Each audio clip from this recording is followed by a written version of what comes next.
नमस्कार, वंदे मातरम। मैं हूं श्यामगिरी। आप देख रहे हैं हमारा चैनल मुद्दा भारत का। मुद्दा भारत का यानी मुद्दा आपका, मुद्दा अनिल थत्ते जी का। जी हाँ, आप लोग जो है बहुत डिमांड किए कि थत्ते जी कहाँ गए, थत्ते जी कहाँ गए, थत्ते जी कब आ रहे हैं।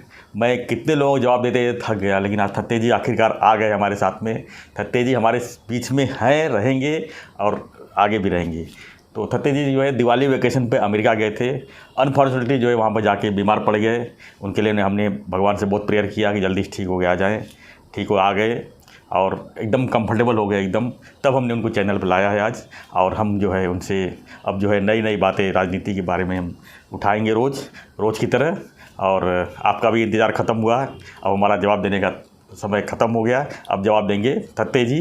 थत्ते जी थोड़ा सा बता दीजिए, आप अमेरिका में क्या प्रॉब्लम हो गया आपको, लोग जानना चाहते हैं। आपके लिए बहुत उन्होंने प्रेयर किया है। अमेरिका में करीबन 1 महीना रहा जी। शुरू में तो बहुत आनंद, मौज, मज़ा, मस्ती, धमाल था। आखिरी 8 दिन में ऐसा हुआ कि वहाँ का ठंडक बहुत ज़्यादा हो गई और मुझे निमोनिया ने पकड़ लिया। मतलब थत्ते जी ने ठंडी का केयर नहीं लिया, उन्होंने ठंडी का एंजॉयमेंट करने गए और उल्टा हो गया वो।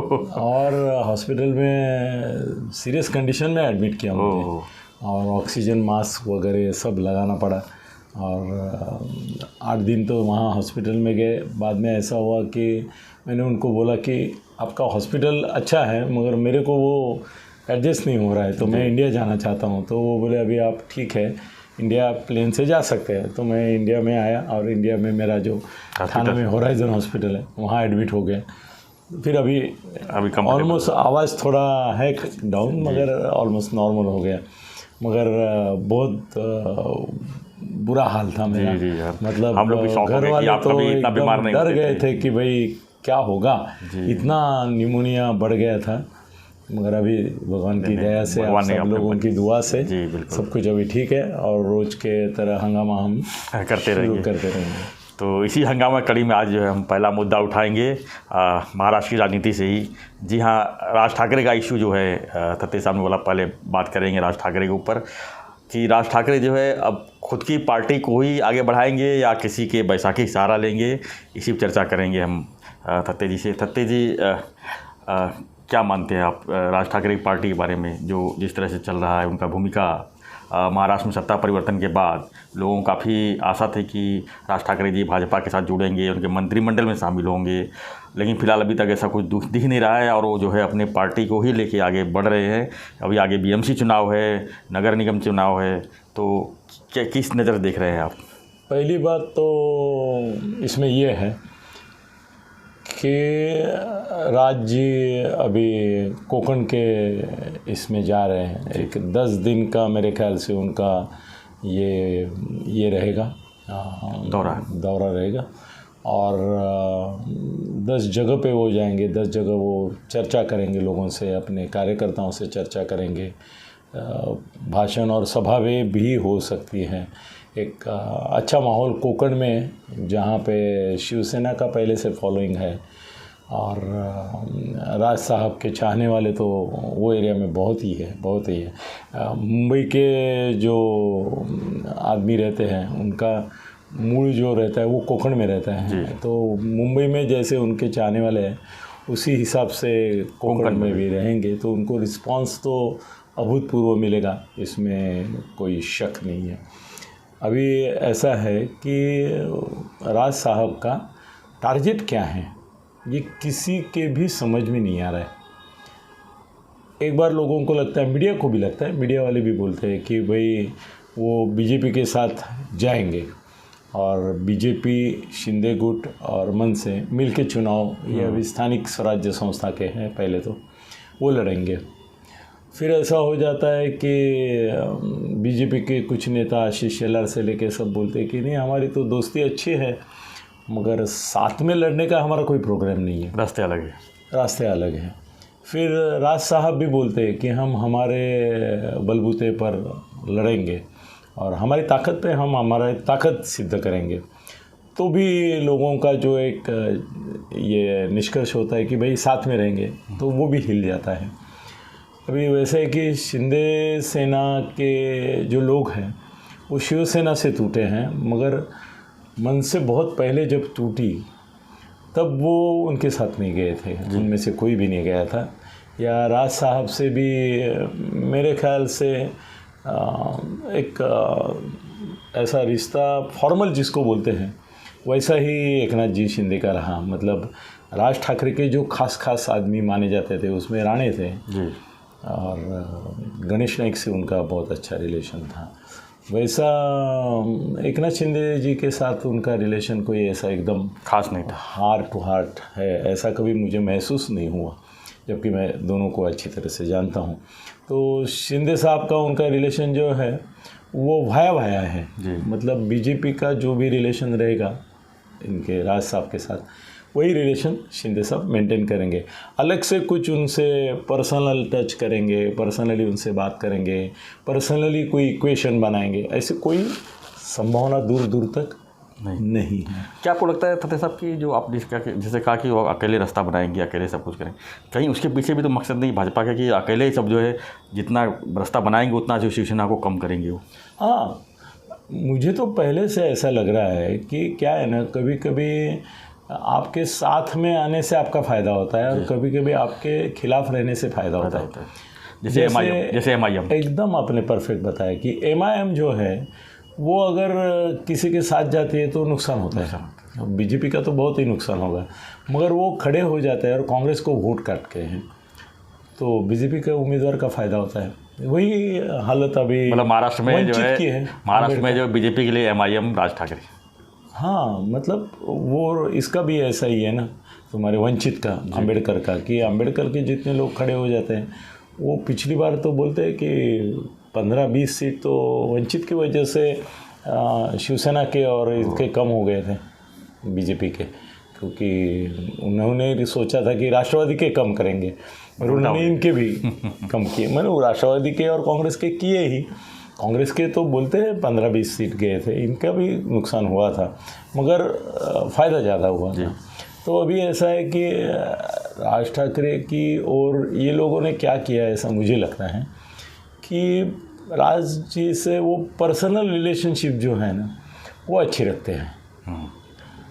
मतलब कैसे ना, राज जी का एक स्वभाव है कि आप उन्हें प्यार देव पारल हो, ऐसा है कि आप उनसे प्यार करेंगे, उनसे एकदम पेश ऐसे आएंगे कि भाई आप हमारे ख़ास एकदम मेहमान हैं, ख़ास हमारे दिल के करीब है। तो उनका स्वभाव ऐसा कि ज़्यादा वेरिफिकेशन नहीं करते कि ये सच में इसका हेतु क्या है, ये सच में क्या हेतु लेके मेरे पास आया है। वो सोचते चलो ये प्यार दे रहा है ना, मैं भी उससे प्यार का नाता रखूँगा। तो बीजेपी वाले जो है ना, उन्होंने एक पॉलिसी ऐसा मुझे दिखाई दे रहा है कि ये लिए है कि भाई हम उनसे मिलेंगे, प्यार करेंगे और उनका इस्तेमाल करेंगे। और वो इस्तेमाल हम कैलकुलेट करेंगे कि कहाँ पे इनके खड़े रहने से शिवसेना उद्धव गट के वोट्स काटे जाते हैं, वहाँ पे उनको बोलेंगे कि आपका उम्मीदवार खड़ा करो। मगर वो उम्मीदवार इतना तगड़ा भी नहीं होना चाहिए कि जो बीजेपी को भी खा जाए या शिंदे गुट का आदमी को खा जाए। वो ऐसा होना चाहिए देने पड़ जाए इनको काटे जी, मगर इनको जो है वो जो काटे हुए वोट का है इसको फ़ायदा हो, तो उस तरह से होगा। अब राज साहब भी तो अभी मेरे ख्याल से 50-55 के हो गए, कच्चे खिलाड़ी नहीं तो है। कच्चे खिलाड़ी नहीं है, तो उनको भी मालूम पड़ता है। पर उनके मन में भी ऐसा रहता है कि भाई इस वजह से मेरे को लड़ने के लिए जो बल चाहिए सर, वो बल अलग प्रकार का होता है, आर्थिक बल होता है। अभी आज कैसे है कि जैसे वंचित है, एमआईएम है, मेरे पहचान में कुछ उनके उम्मीदवार है कि जिनको बीजेपी के लोगों ने बहुत सारा मदद किया है, आर्थिक मदद भी की है और खड़ा किया है। तो वैसे भी राज जी के वजह से अगर शिवसेना के वोट टूटते हैं तो उनको वो भी मदद मिलेगी। वैसा है कि हमने पिछली बार देखा था कि वो मोदी और शाह के खिलाफ थे पिछले 19 के इलेक्शन में, तो कांग्रेस वालों ने और राष्ट्रवादी वालों ने उनकी सभाएं रखी थी, जबकि कोई बोर्ड नहीं था उनका, ये नहीं था। और वो ये बोलते रहे कि भाई इनको वोट मत दो, किसको दो वो आप सोचो। तो अभी दूसरे को किसको देना है, इनको ही देना है। उसका ज़्यादा फ़ायदा मिला नहीं कांग्रेस और राष्ट्रवादी को, मगर एक माहौल बिगड़ गया बीजेपी के लिए, ये बात भी सही है। तो माहौल बिगाड़ने का काम वो कर सकते हैं। अभी ऐसा है कि राज साहब का जो मूड मैं देख रहा हूँ, वो जो कैसे है ना कि बिना ताकत दिखाए आपसे कोई बार्गेन भी नहीं करता है। आपको ताकत दिखानी है जी। और वो ताकत किस तरह से दिखाएगी? आप सभा लेंगे, वो सभा में लोग आएंगे, आपको रिस्पांस देंगे। अभी ऐसा है कि सभा बड़ी होने से रिस्पांस मिलता है, ऐसा कोई बात नहीं, क्योंकि बाला साहब के ज़माने से मैं देख रहा हूँ। बाला साहब हमेशा बोलते थे कि आप सभा में मेरी भीड़ करते हैं, लाखों लोग आते हैं, जितने लोग आते हैं उतने लोगों ने भी वोट किया तो मेरे लोग जीतेंगे, सत्ता में आ जाऊंगे। हाँ। मगर नहीं करते, आप लोग खाली मेरे को सुनने को आते हैं।